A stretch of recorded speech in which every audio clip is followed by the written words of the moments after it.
Okay, so let's get started. Om Ajnanatimirandhasya Jnananjanashalakaya Chakshurunmilitam Yena Tasmai Shri Gurave Namaha Shri Chaitanya Manobhishtam Sthapitam Yena Bhutale Swayam Rupa Kadamahyam Dadati Swapadantikam Vancha Kalpatarubhyascha Kripa Sindhubhya Evacha Patitanam Pavanebhyo Vaishnavebhyo Namo Namaha जय श्री कृष्ण चैतन्य प्रभु नित्यानंद श्री अद्वैत गदाधर शिवासदि गौर भक्त वृंद हरे कृष्ण कृष्ण कृष्ण हरे हरे हरे राम राम राम हरे हरे कूजन्तं राम रामेति मधुरं मधुराक्षरम् आरुह्य कविता शाखां वन्दे वाल्मीकि कोकिलम् मनोजवं मारुततुल्यवेगं जितेन्द्रियं बुद्धिमतां वरिष्ठं वातात्मजं वानरयूथमुख्यं श्रीरामदूतं शिरसा नमामि आपदामपहर्तारं दातारं सर्वसम्पदां लोकाभिरामं श्रीरामं भूयो भूयो नमाम्यहं दक्षिणे लक्ष्मणो यस्य वामे च जनकात्मजा पुरतो मारुतिर्यस्य तं वन्दे रघुनन्दनम्.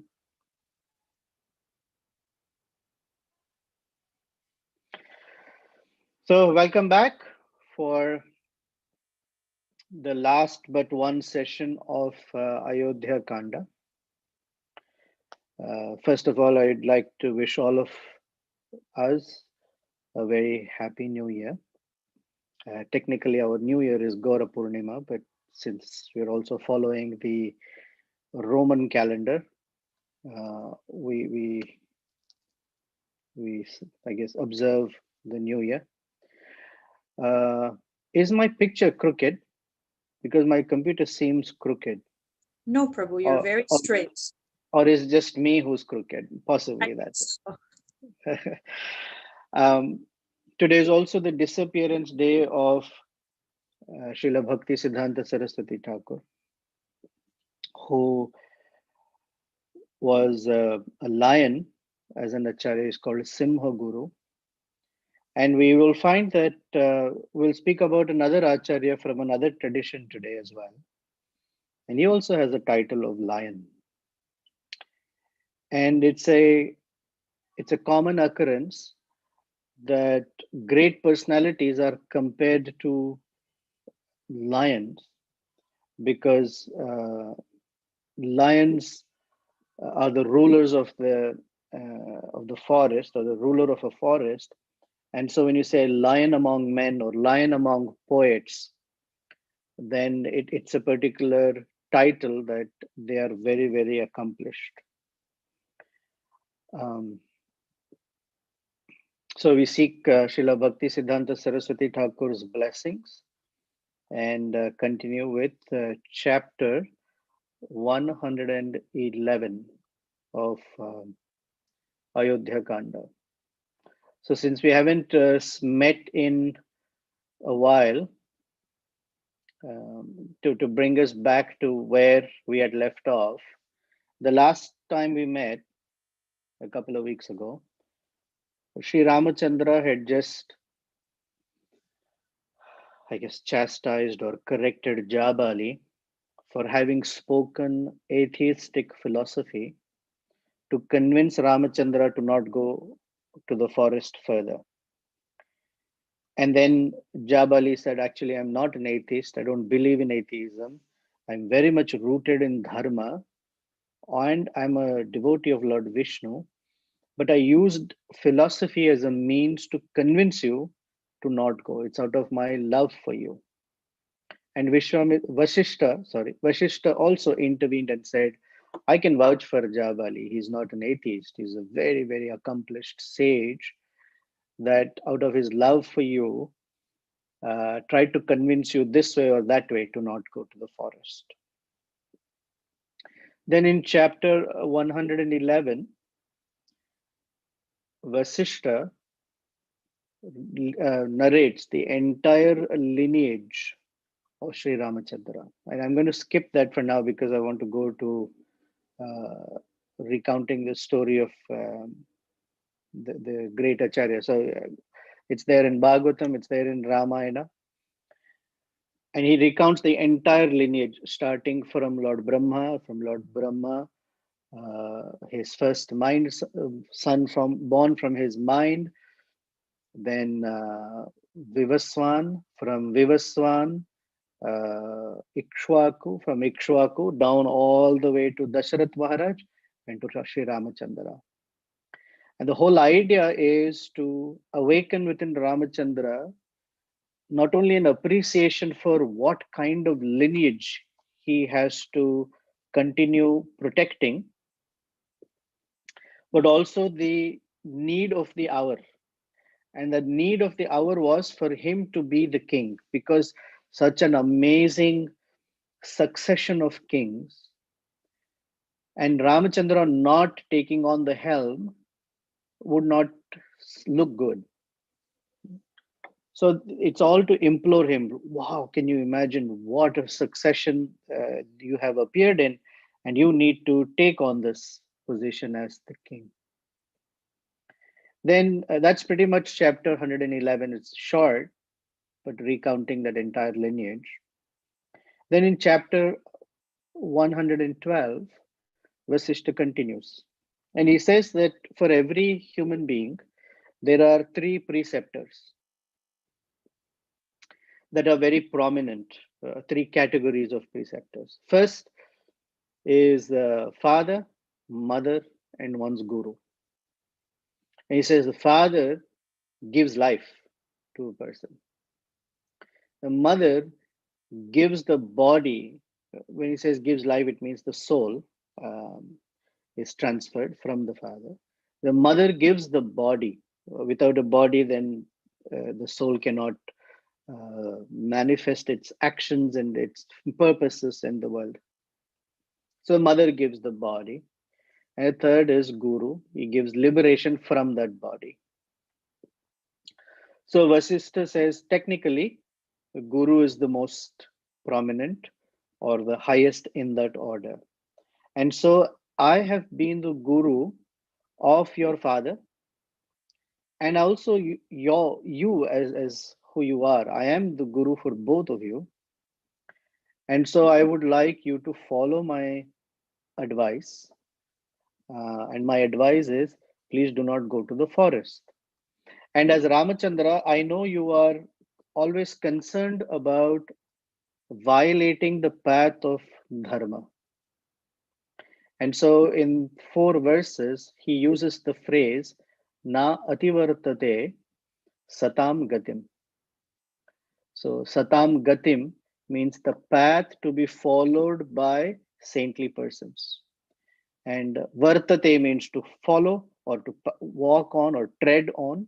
Ativartate means to not walk on.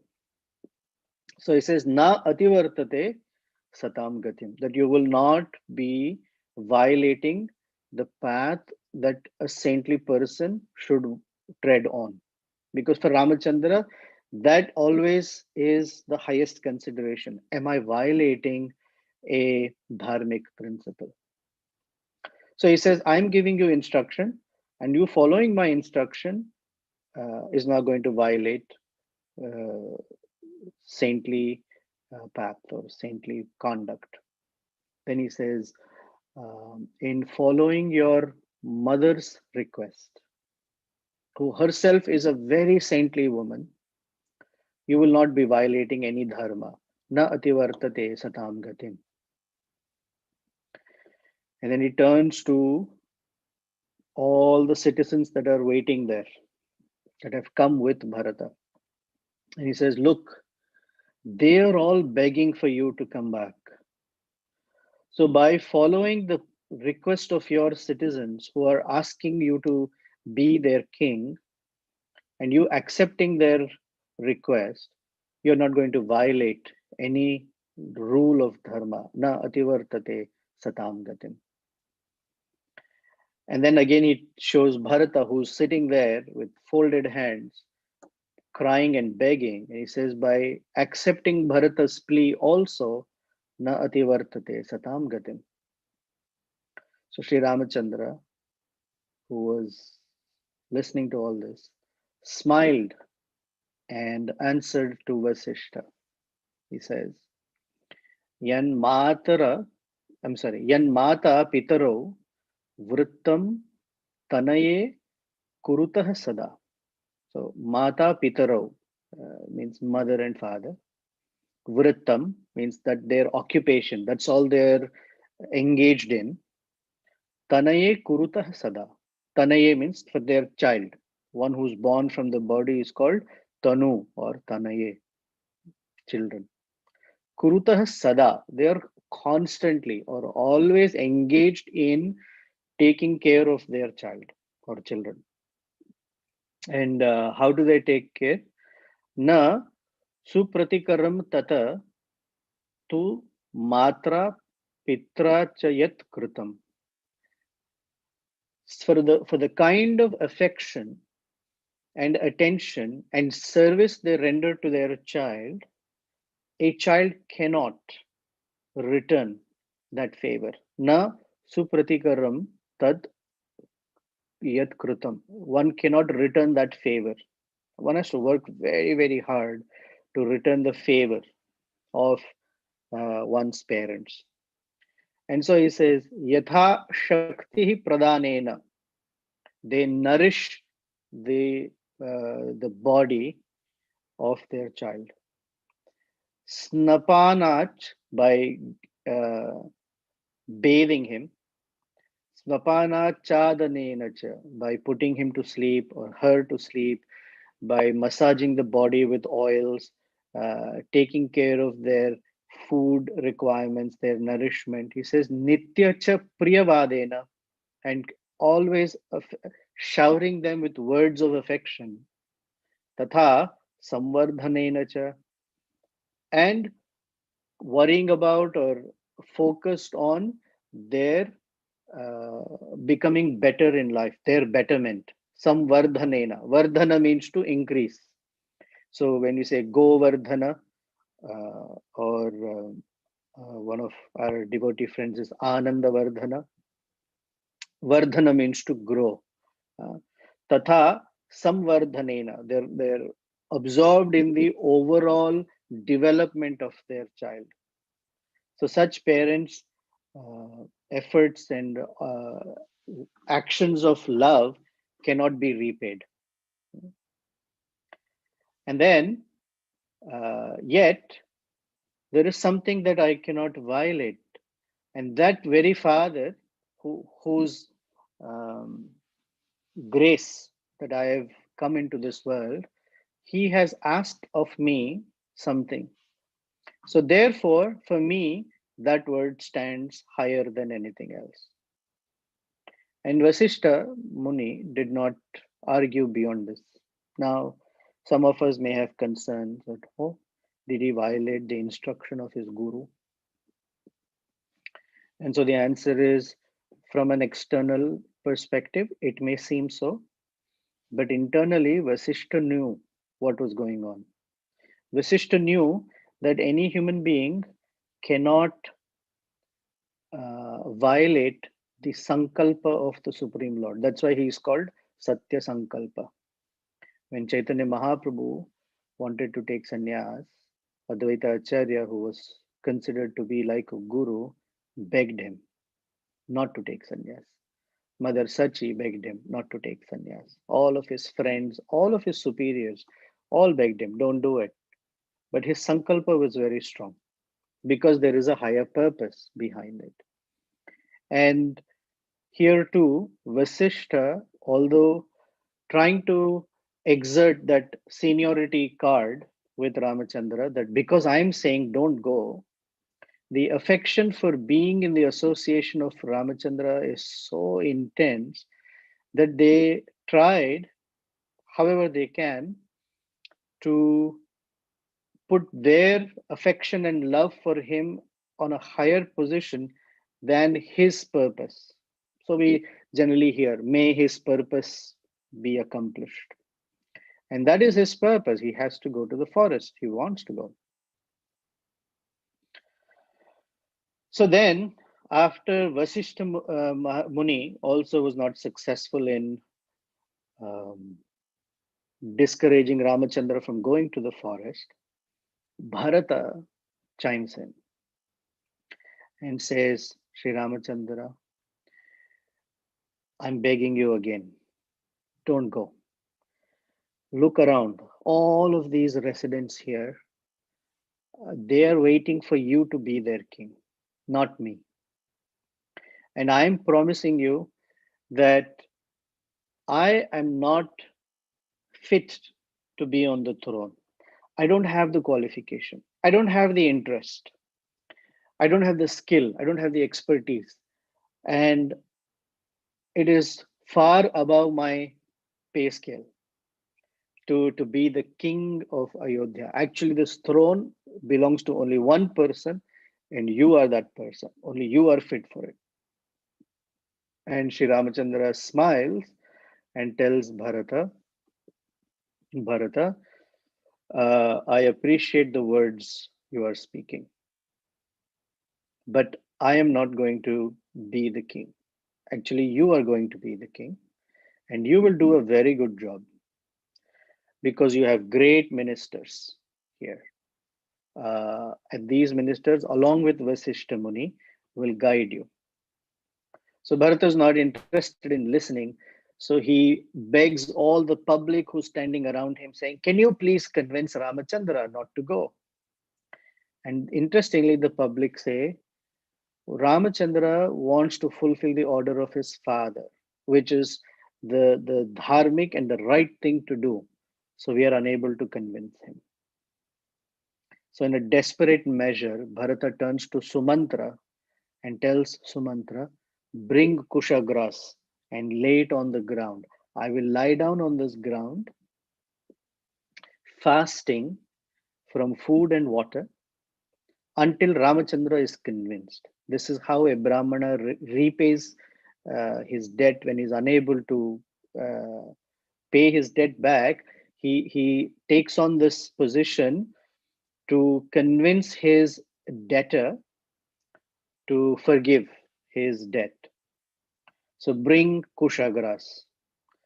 Now, Sumantra, who's standing there, doesn't know what to do. He's stuck between a rock and a hard place. Bharata, who's supposed to be the king, is ordering him, but his older brother Ramachandra is standing there. So Sumantra turns to Ramachandra, hoping to get some indication of what he's supposed to do. And Ramachandra doesn't respond anything. He just stands there. So Bharata becomes impatient. Oh, Sumantra, you will not get the Kushagras? No problem. I will do it myself. Goes, brings Kushagras, lays it on the ground, lies down flat, holding Ramachandra's feet. So Ramachandra smiles, lifts Bharata, makes him sit on his lap, and tells Bharata, the position that a Brahmana takes for asking for his debt to be relieved or dissolved is suitable for a Brahmana, not for a great warrior like you.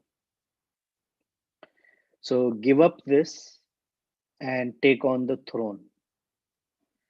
And as I said earlier, take counsel from all these great ministers. So then Bharata, in a measure of desperation, says to Ramachandra, okay, here's how we're going to work this out. I'm requesting you to do the following. This is chapter 112, verse 21. He says, Adhiroha Arya Padabhyam Paduke Hemabhushite. Ete hi sarvalokasya yoga kshemam vidhasyataha. So Adhiroha. So Aroha means to ascend. Adhiroha means to climb on. Adhiroha Arya Padabhyam, by your lotus feet, or place your feet, Paduke, on your shoes. Paduke. Hema Bhushite. They are golden in color, they're made out of gold.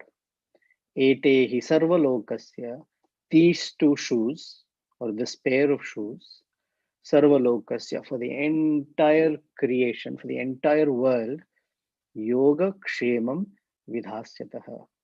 They will take care of fulfilling all the needs of the citizens of the world and protecting whatever they have. So we know yoga kshemam vahamyaham. Sri Ramachandra, I'm sorry, Sri Krishna in Bhagavad Gita promises yoga kshemam vahamyaham. So in one's life, both are required, yoga and kshema. The word yoga, we can speak for a long time on this phrase. I'm just going to keep it quick and short. The word yoga means to link, to connect. Another meaning for the word yoga means to achieve, or it is something that a condition that one achieves. Therefore, all the chapters of the Bhagavad Gita are called something yoga. Arjuna Vishada Yoga. He has achieved, or he has arrived at, or he has become something. Arjuna Vishada Yoga. Sankhya Yoga is something that you receive or achieve. So yoga by analysis is Sankhya Yoga chapter 2. Prabhupada called it contents of the Gita summarized. So he says, I'm confident that these shoes will take care of yoga and kshema. Now, yoga is not enough for somebody in life. To achieve something is not enough. You also have to preserve it. If someone says, okay, I've achieved whatever, let's say $10,000 or $20,000, 50,000, some money, I've achieved the money. That yoga is not sufficient. One has to have kshema. They have to be able to preserve that money in the way of either investment or however one saves it. Otherwise, unbeknownst to them, there are expenses that are met and that money goes away. For example, money or whatever, knowledge. A Brahmana who receives knowledge or attains knowledge but doesn't use it or invests it properly by teaching others loses that knowledge. So yoga and kshema both are required. And then he says, so adiruhya naravyagraha padukehya avaruhya cha prayak cha sumaha teja bharataya mahatmane. So Sri Ramachandra, who is the tiger among men, naravyagraha padukehi avaruhya cha, finally stepped into those shoes of some exceptional glory. Now, exceptional glory belongs to Ramachandra, belongs to the lotus feet, and also belongs to the shoes or the sandals. And then he stepped back out of those shoes, okay, and gave them to Bharata. So Bharata immediately fell on the ground and prostrated to those shoes or sandals. And he said, Sri Ramachandra, so he is speaking to Rama. Sa paduke sampranamya, falling down and offering obeisances and respects. Ramam vachanam abravit. He spoke to Sri Ramachandra. So he is placing a condition in front of Sri Ramachandra. Chaturdasha hi varshani jata chiradharo hyaham. For 14 years, jatadhari, I will tie my hair in matted locks. Chiradharo, I will wear jute cloth. Phalamula shano vira, Ramachandra, vira, I will only eat fruits, phala, and mula, tubers or roots. Bhavayam Raghunandana, Bhave ayam Raghunandana. May it be so. Okay, this is my promise, this is my condition to you. Then, Tava Padukonyar Rajanyatra Parantapa. The kingdom will be ruled by your shoes. चतुर्दशे तु संपूर्णे वर्षे हानि रघुत्तम. At the end of the 14th of the last day of the 14th year, na drakshyami yadi tvam, if I do not see you in front of me, pravakshayami hutashanam, I will enter fire and give up my life. Now one may ask, can one place conditions on the Supreme Lord? And now the answer is one cannot. However, when the condition is placed from such a pure and heightened loving stage, that condition actually is for heightening one's ecstasy. And it is not obliging the Lord in one sense, and it obliges the Lord in another sense because the Lord feels obligated to his devotees. So, as far as the Lord's sankalpa of 14 years is concerned, Bharata agrees, okay, I will not interfere in it. But the very last day of the 14th year, I need to see you here because you need to be the king of Ayodhya. So, it's for the Lord's benefit.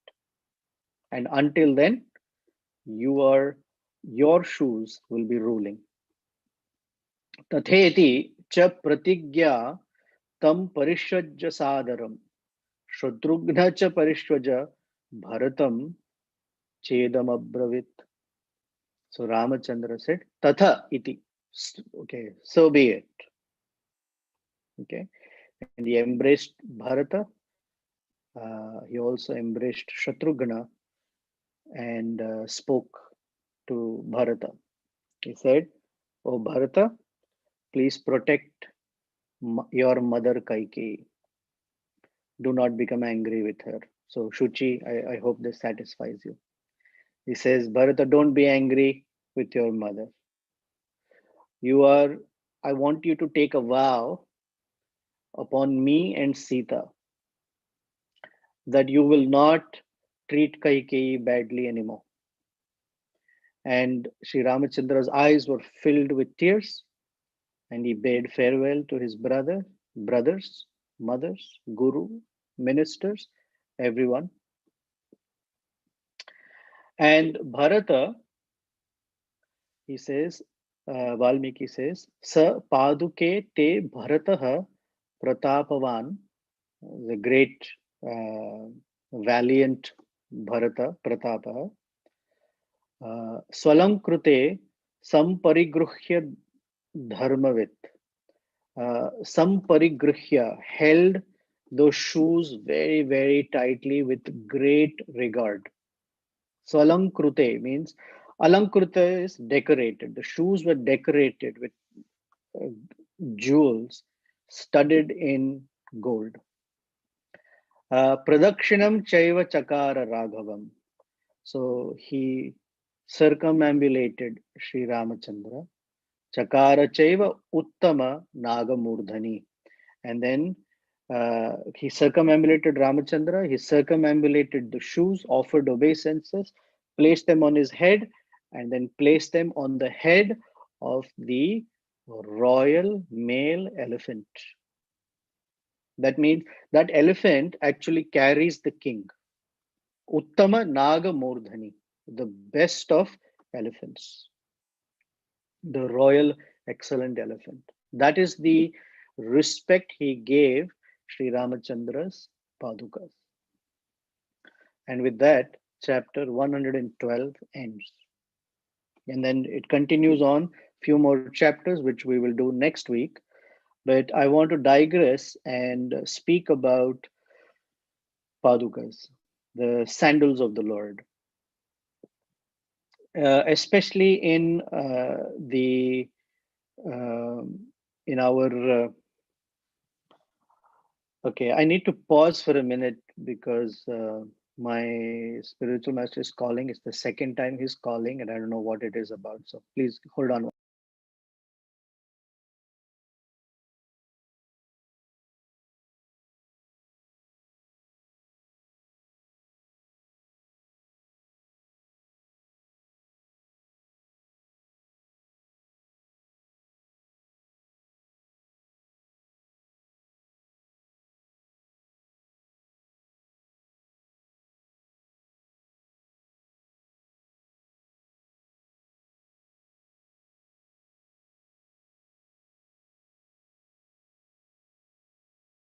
Okay, I'm back. Thank you. Sorry about that.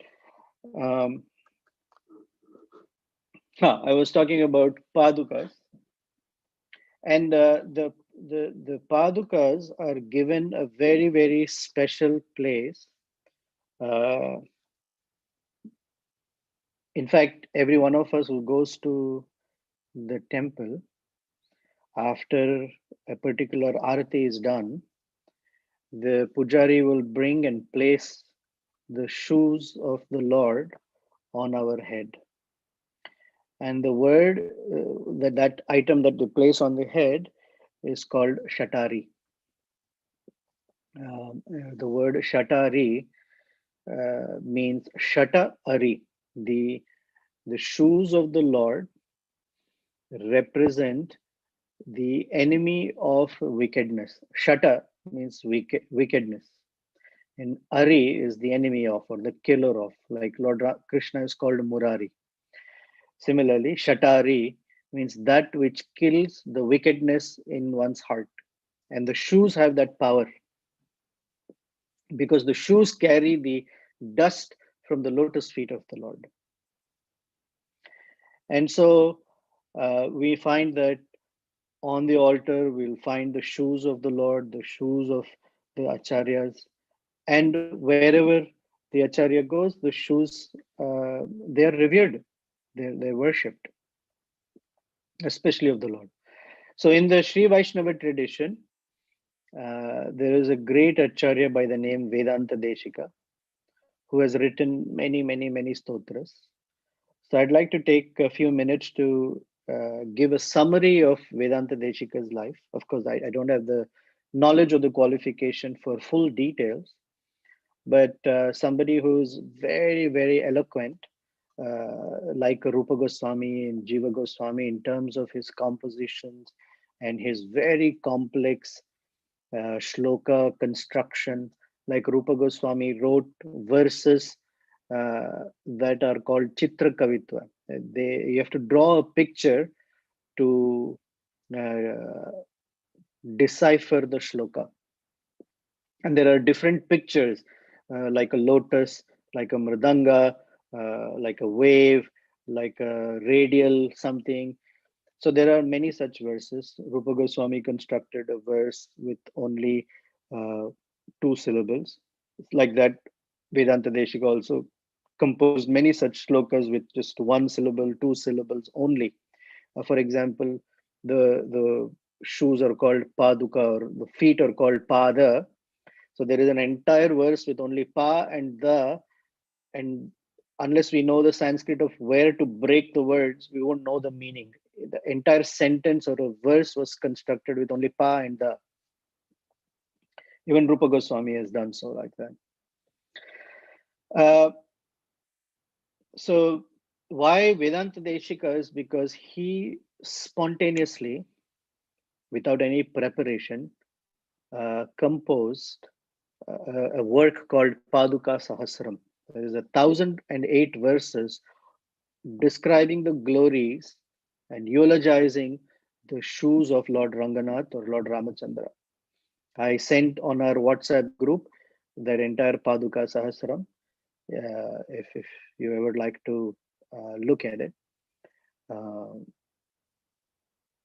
but here's the story, and then we'll go back to his biography.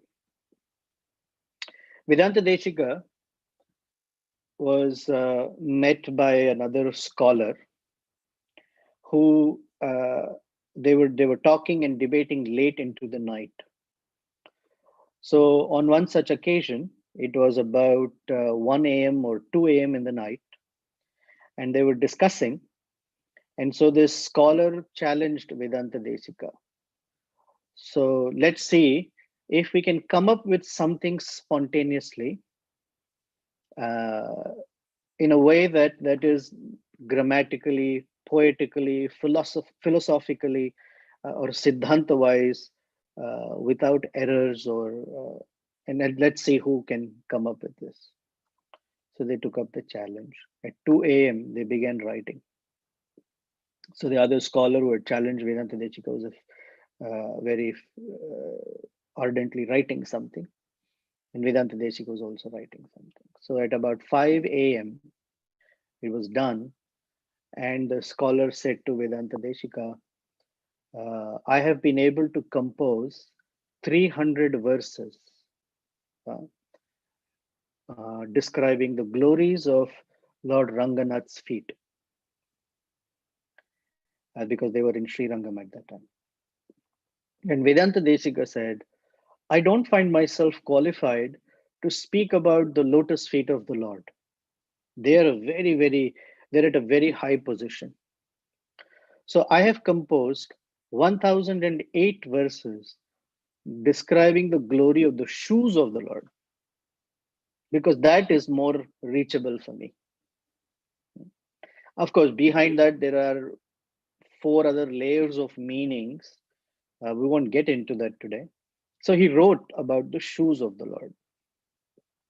So previously, he had the title called uh, Kavitarkika Simha, lion, lion among poets, Kavi, and Tarkika among logicians, those who are expert in logic and grammar, etc. So Kavi Tarkika Simha, the lion among them. And the history is, or the biography is, there was a wonderful Sri Vaishnava couple. Um, one second. By the name Anantasuri and his wife called Totaramba. And they were in the Sri Vaishnava disciplic succession. And won't go into the history of who they were and their lineage. But when they were married, one day, both the husband and wife uh, saw a dream. Okay. And this dream happened simultaneously for them. So the wife who was sleeping also had the same exact dream. The husband also had the same exact dream. And in that dream, a young boy, Sri Vaishnava boy, full with tilak and all the markings of a Vaishnava, appeared to them and gave a small bell to the woman, Totaramba. And in that dream, it seems that she swallowed that bell and the dream broke. And the dream broke for both of them. And they discussed with each other, I saw such a dream. And she said, I saw exactly the same dream, that I swallowed that bell. And they didn't know what it meant. And later, next day, when they went to the temple in Tirupati, Balaji temple, and the doors opened, they found that the bell that altar that they ring while offering puja and bhoga, that bell was missing. And so that they looked for that particular bell, and they couldn't find it, and they didn't know what the answer was. Later, it was deciphered that Lord Balaji had appeared in the dream of Anantasuri and his wife as a young Vaishnava boy, and his main bell was to incarnate as their son.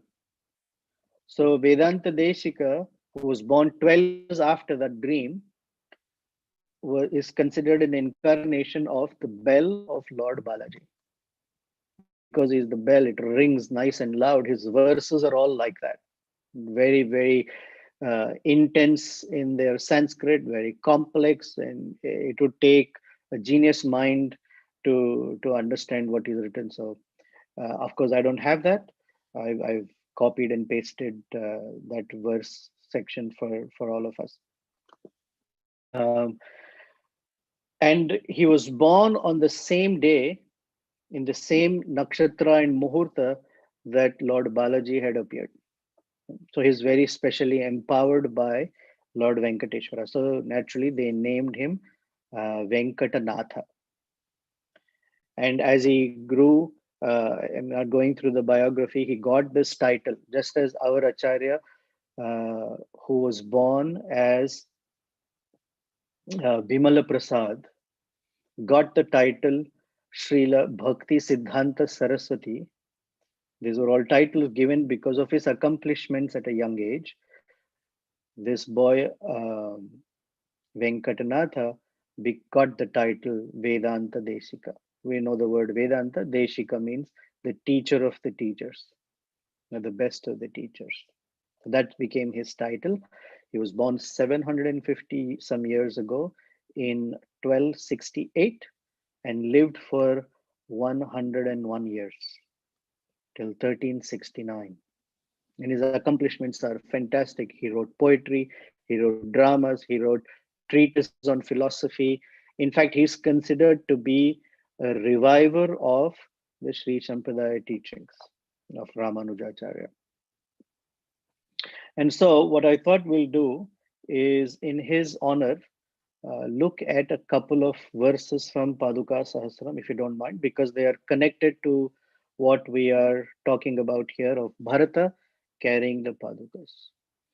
So these 1008 verses, if you have the document, you're welcome to open or just hear, however. These 1008 verses are categorized in 32 sections or chapters. And each section is called Paddhati. Now, generally, we understand the word Paddhati to mean a procedure, a proper way of doing something. That's called Paddhati. But the Paddhati also means the stepping, or when someone steps from one position to another, it's called Paddhati, the movement of the feet. So because he is talking about the shoes of the Lord, the 32 steps, these 1008 verses are technically in 32 steps. Now, in Sri Vaishnava philosophy, apparently, 32 has a very significant place for the number of principles that Ramanujacharya taught, etc., which we're not going to get into. But they're all called Paddhatis here.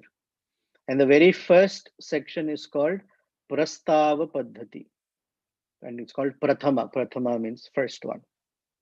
Now, before we enter into the verses, the Padukas are feminine in nature. In Sanskrit, you have three genders: male, female, and what we say inert. Uh, and different words, like in Hindi, in English, words don't carry gender associated with them. They're all the neutral gender.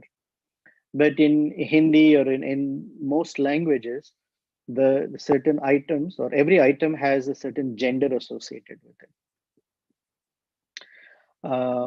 And so Paduka, by definition, is feminine, it's feminine gender.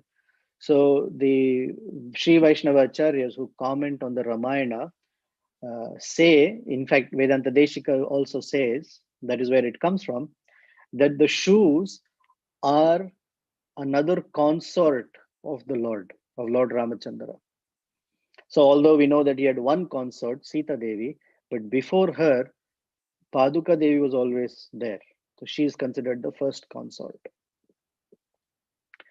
So Paduka and Prastava, Prastava means proposal or introduction.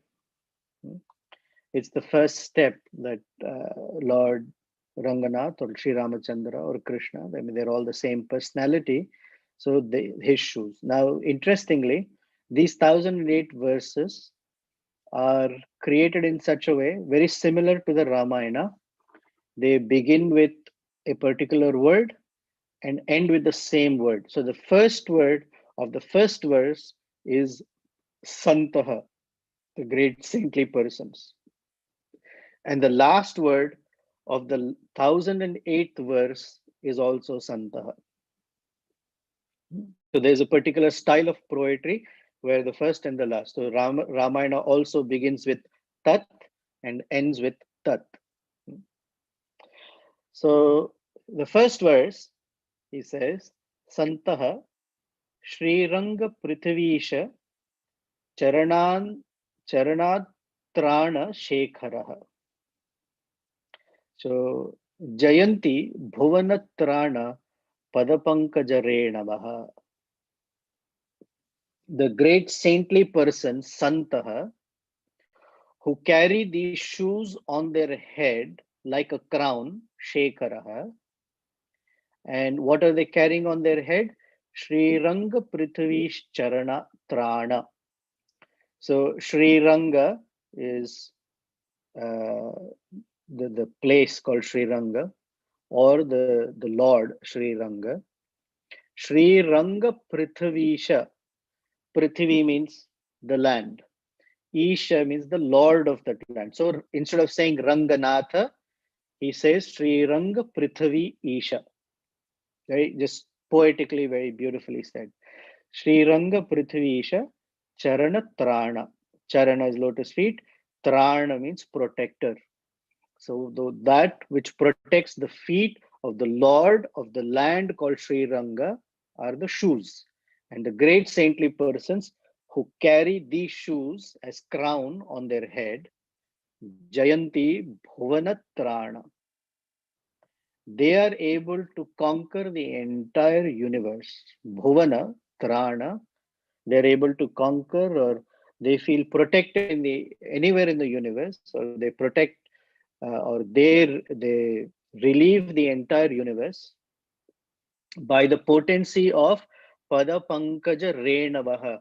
Renu means one particle of dust.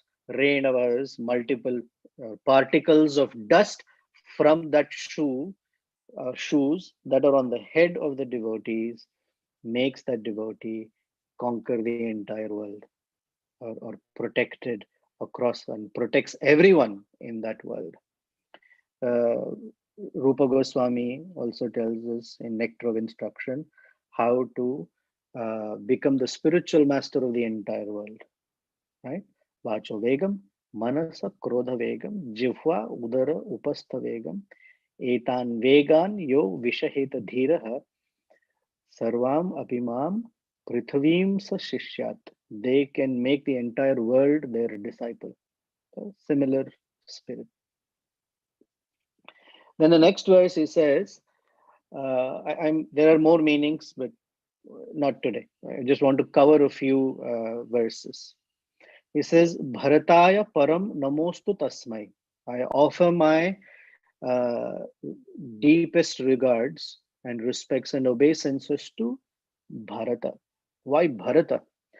Prathamo Udaharanya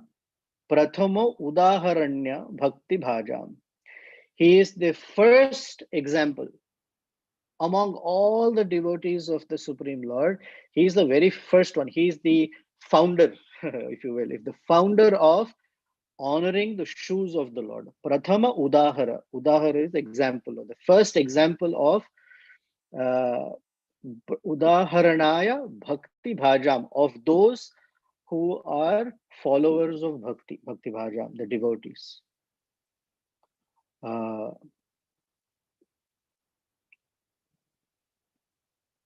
And he says, this Bharata Prathito Raghava Paduka Prabhava. He was the one who showed on this earth, Prithivyam, what it means to honor the shoes of the Lord. So like that, there are many verses. I'm going to skip to verse number 5. And he says, Niche Hanta Mama Murdhani Nirvishesham Tungepi Yan Nivasate Nigamottamange Pracheta Sar Pratibhir Prathamopagitam Stoshyami Rangapati Padukayor Yugam Tat. Okay. He says, Niche api. Niche means in a lower position. In fact, very low position. Niche api. The shoes of the Lord, although are in the lowest position, obviously when the Lord is standing, the shoes are at the lowest position. He says, Niche api. The word hanta is a word of exclamation. It's like, wow, amazing. So, hanta, wow. Mama murdhani, although they are at the bottommost position, actually they are at the bottommost position of the Lord, but they are on the topmost position of my body, on my head. Mama murdhani, nirvishesham. Although one should not make the distinction that because they are the Lord's shoes, they have a niche position, that they have an insignificant position. No, without any such qualification, nirvishesham, without distinction, tunge api, tunga means high position, tunge api, yannivasate, it is placed in position is very, very high. Why? Nigama uttamange, it is considered and glorified by the greatest uh, limbs of the Vedas. So the Upanishads were considered the Nigama Uttama Anga, the greatest or the most exquisite parts of the Vedas. They are glorifying. Even the Upanishads carry the lotus shoes of the Lord on their head. And that aspect was glorified by Valmiki. Prachetasa prati bhritibihi. This Prachetasa means Valmiki. Prathamopagitam. He was the one who showed, he was the first one who showed what it means to be a servant of those shoes. Bhritibihi. Stoshyami. Stoshyami means I am reciting the glory as stotra, stoshyami, Rangapati Paduka, this Ranganath, Padukayor, Padukayor means there are two of those, Yugam, we say Yugala Murti, Kishore Kishori, because they're always a couple, we call them Yugala Murti. Padukayor Yugam Tat, those shoes I'm glorifying. Um, the reason he's called Ranganath is Ranga means stage, or this world is a stage on which all living entities have to act according to the sanction and the grand display of the director, the Pati, Rangapati or Ranganath. So he is the Lord of the universe. So he has the name Ranganath.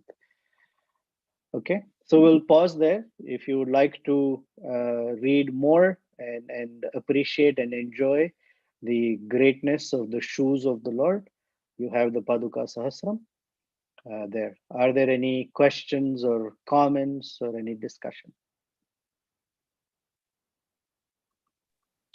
Hare Krishna Prabhu, thank you so much. Really enjoyed the nectar. Prabhu, do we have the translation for those verses? Because just I don't even know. I parroted back to you some things that I learned. okay, it would be nice So, to read with the translation. That's why I thought if yeah, I don't know. Like I said, I only did my parrot job. I only know a couple of words. okay, thank you.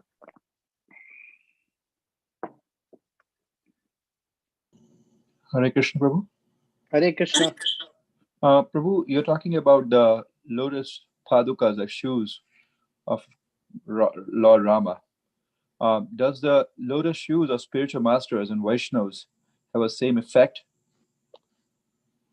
Well, we sing, yes, answer is yes.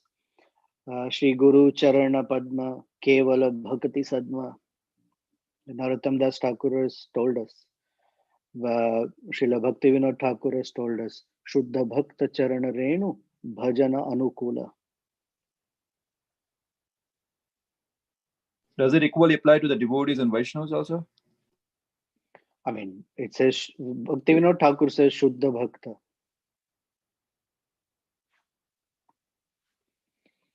Thank you.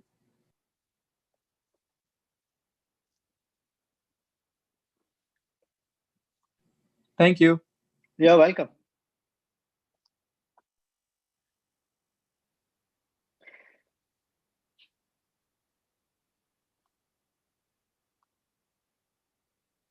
I used to have a friend um, who would like to, as a young devotee, be a little over enthusiastic, and but he did it so sincerely, which is unbelievable. But for us, it was over enthusiastic or awkward because he had heard that the dust from the feet of the devotees are important, or from Chaitanya Mahaprabhu's pastimes, the Uchishta from the devotees, like this Prabhu who would wait for the mango peels to be thrown away, then he would eat those mango peels. Is there in Chaitanya Charitamrita? So this Prabhu would come to our house or go to anyone's house, sit next to the devotees, and when they were done eating, he would grab the plate and lick that plate. And we were all afraid to sit and eat with him because you do, and we were almost always holding on the plates very tightly because you don't know what he would come up with next. And so he would also do that with shoes. He would go and put his head to anyone's shoes there. So we started calling him Dust Prabhu. That was the name we had for him, Dust Prabhu. Although in his heart, honestly, he was genuinely thinking like that. And for all of us, it felt very awkward. He would go to different places and say, and touch people's shoes, put his head to the shoes, lick off their plates. It was very awkward. Uh, Now, his sincerity obviously has some value, but whether the dust really made any difference or not, we don't know. So he would sort of rhyme along with, that I have a lot of lust, therefore I must take this dust, like that.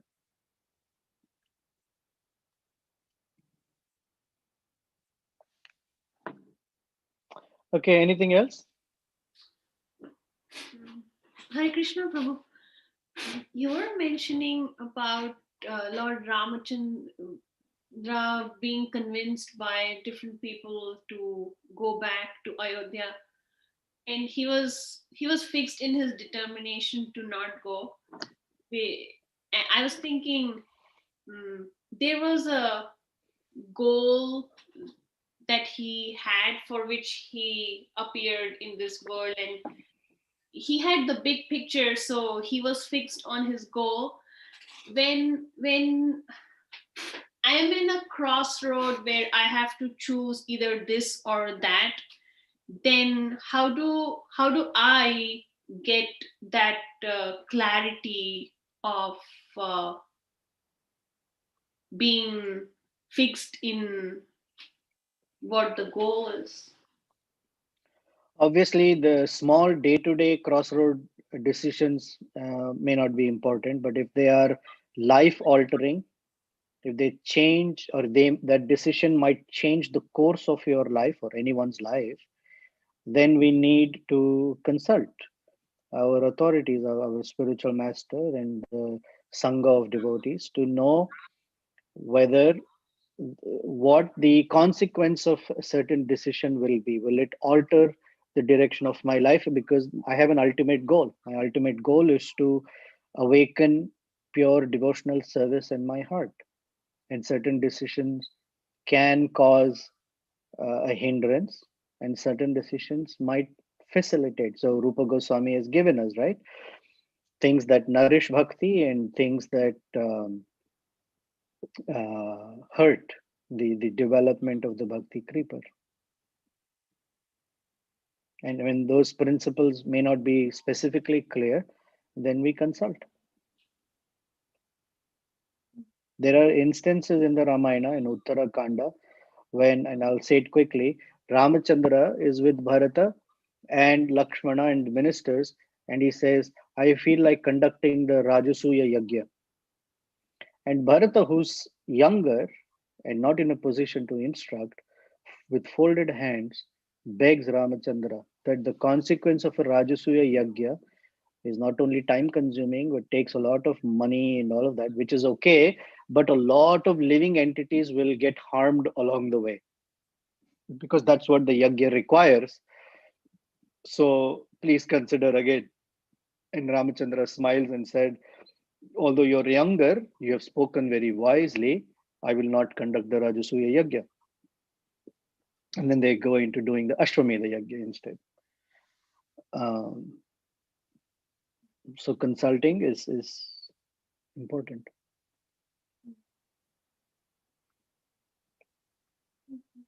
Thank you. You're welcome.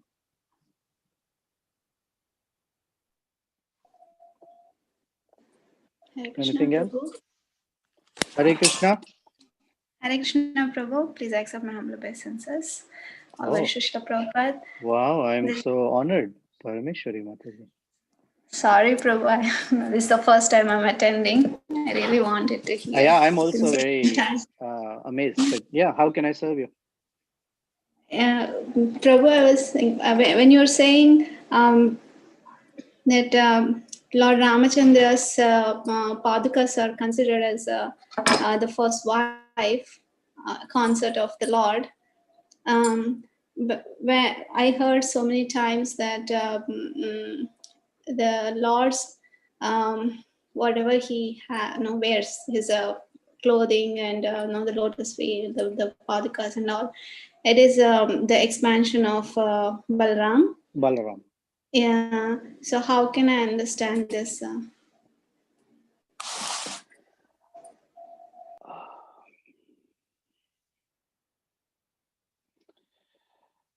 I will say it. Please don't. What's that? I may not elaborate it today, but I'll say it. The feature of Lord Balaram is that he serves Lord Krishna or the Supreme Lord in different ways by becoming his paraphernalia, the clothing, the bedding, the shoes, the Brahman thread, etc., etc., umbrella. And in all of this, there are different rasas included. So Balaram also serves Lord Krishna in Madhurya Rasa as Ananga Manjari. Similarly, the Padukas are an extension of that way, but they're considered in feminine gender. It does not violate Balaram. Cannot be limited to not taking that position. Now, as a consort, it's not like we hear that Ramachandra had two consorts. We always know he has one consort. But from a poetic and philosophically accurate version, Vedanta Desika is saying that the shoes are the first consort because they are feminine, padukas. And so it doesn't violate that Lord Balaram extends or becomes the paraphernalia. That is okay. I don't see a clash there. Okay, Prabhu, thank you.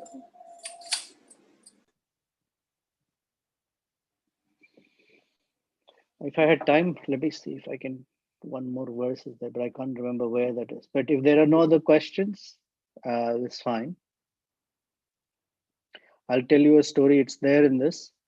One of the verses describes it this way, and it's a very, very beautiful description. It says in the Paduka Sahasram that there is a lion, a lioness, and a little tiny cub. And I'm not narrating the story of Lion King to you. Okay, there's a little cub, and they're in a cave, and they hear the loud trumpeting of a mad elephant.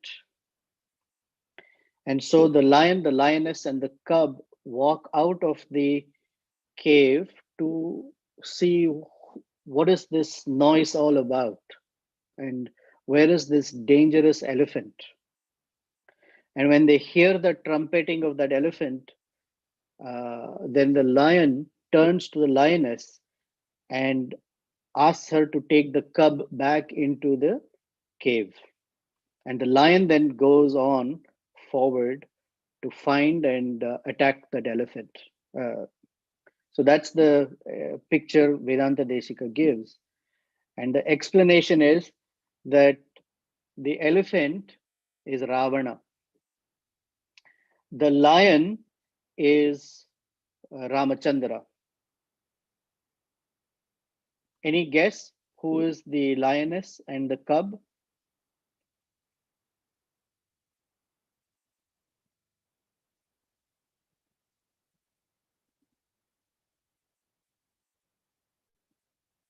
Haribo? Ah, yes, that is what we would normally think. But in this case, the lioness is Paduka Devi and the cub is Bharata and the cave is Ayodhya. So when Ravana, the demon, is trumpeting, Ramachandra, Bharata, and Paduka come right little outside of Ayodhya, and then Ramachandra gives the care of Bharata to the Padukas.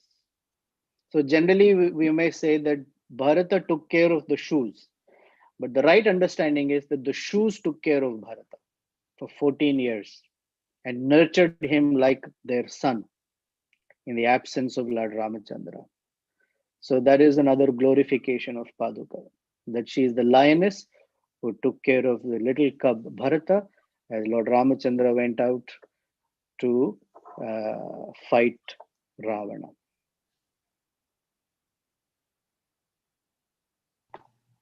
Hare Krishna, Prabhuji.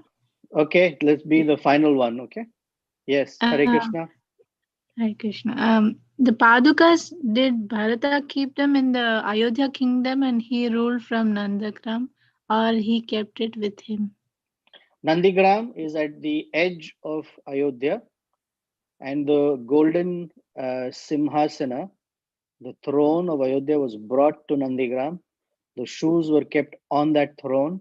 Bharata sat with matted locks of hair, eating very simple roots and berries, as he said, fruits and roots, and sat at the bottom of the throne on the floor and on behalf of the shoes ruled the kingdom in Nandigram. Thank you, Prabhuji. Okay, you're welcome.